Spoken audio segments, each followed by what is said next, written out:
video. Number 1. Writing is thinking. In order to write a good essay, you must think thoroughly and understand the purpose and point you are trying to make. Essentially, you must think clearly. This allows for you to make a good thesis, find good evidence, and support your evidence with adequate commentary in order to make a clear and good essay. Number 3. You need specific evidence, and commentary should be explaining and supporting the thesis through the evidence, not summarizing your evidence. When writing your essay, you should have evidence that is specific, because this increases your own credibility as a writer and sets you up for a better commentary, because the specific evidence allows you to make a more specific commentary. This strengthens your overall argument because your points are clear. Number 4. Best frame I found for APLAC writing. Every piece of APLAC writing is a form of argument. This is how I think about the time right. For example, rhetorical analysis is an essay in which you have to take a position on what rhetorical move is being used, and you've got to provide evidence and commentary to prove your point of how the specific rhetorical move is being utilized. And the synthesis and argumentative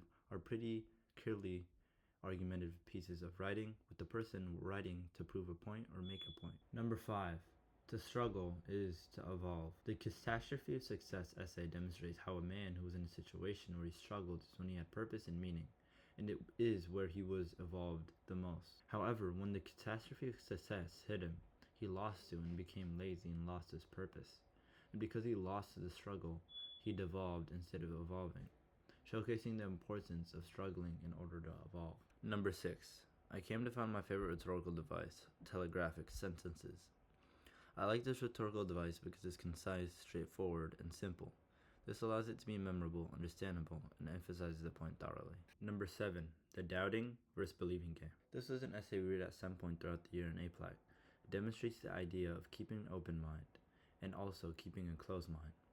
When you keep an open mind, it's called the believing game, where you're believing everything, while in the closed mind state, it's called the doubting game, where you are being critical at all times. And through these uses of different games, you are able to understand the world from a clearer lens, showcasing the power of keeping an open mind. Number 8. Imagery is a powerful hook. Through imagery, you can make the audience wonder while they are working to imagine what the author is trying to state.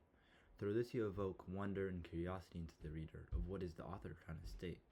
This gets the reader to continue reading in order to better understand the author's point and what they were trying to do. I found this especially interesting as a hook in the Essays of the Week. Number 9. The personal brand is a part of everyone's life now.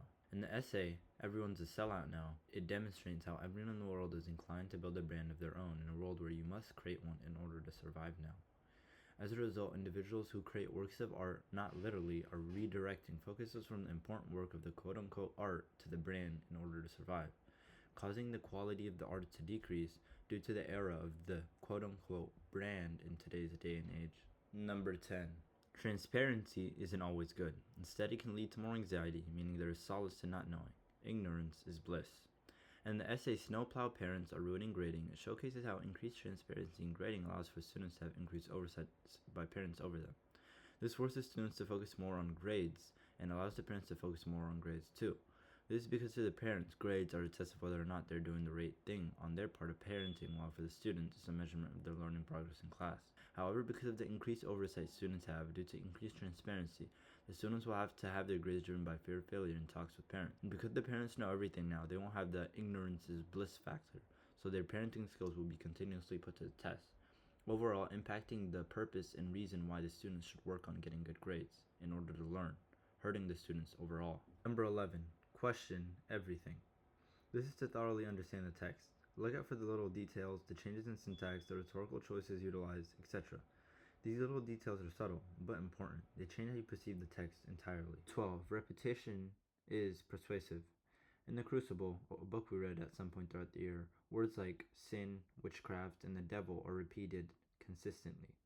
This repetition makes people more afraid and causes the accusations to seem real, even when they are only rumors. Since everyone keeps using the same fearful language, people begin to believe it.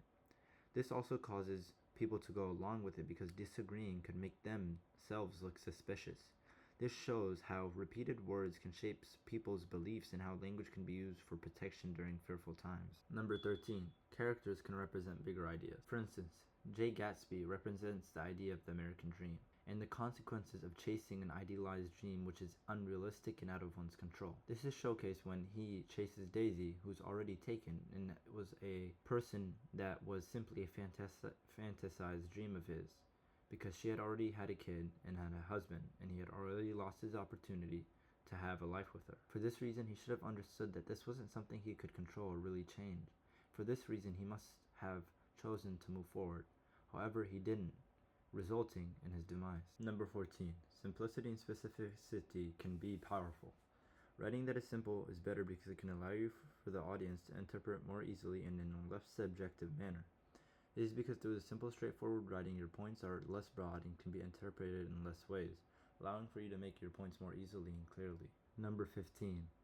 Defining terms is important for audience understanding for the writing to come across correctly. This is because individuals have their own definitions for specific terms, and if you define them, you allow the audience to better understand the specific point you are trying to make, which was also shown throughout the year when we were rating the characters in The Great Gatsby. Everyone had their own specific definition for each word. For that reason, we had to define the words in order to rate the characters correctly. Number 16. Uncertainty leads to fear, and fear leads to hysteria, and language is a powerful tool that allows you to dictate the future of events during hysteria. During the Crucible, Abigail used language in order to protect herself and endanger others. She understood individuals were uncertain and fearful, and through the use of language manipulation, she was able to take steps toward accomplishing her agenda of getting John Proctor. Although she failed, she showcased how powerful language can be in accomplishing an agenda of one's own, especially during moments of fear and hysteria. Number 17. Counter-arguments make writing stronger. This is because your writing will come across as unbiased, and it can also counter a possible argument an individual on the opposing side may have. Through this, an individual is able to further strengthen their argument because an unbiased individual increases their credibility, and encountering a possible argument of someone else's brings that individual closer to taking your argument into consideration over their current one. Number 18. Revision is the most important part of making a great piece of writing.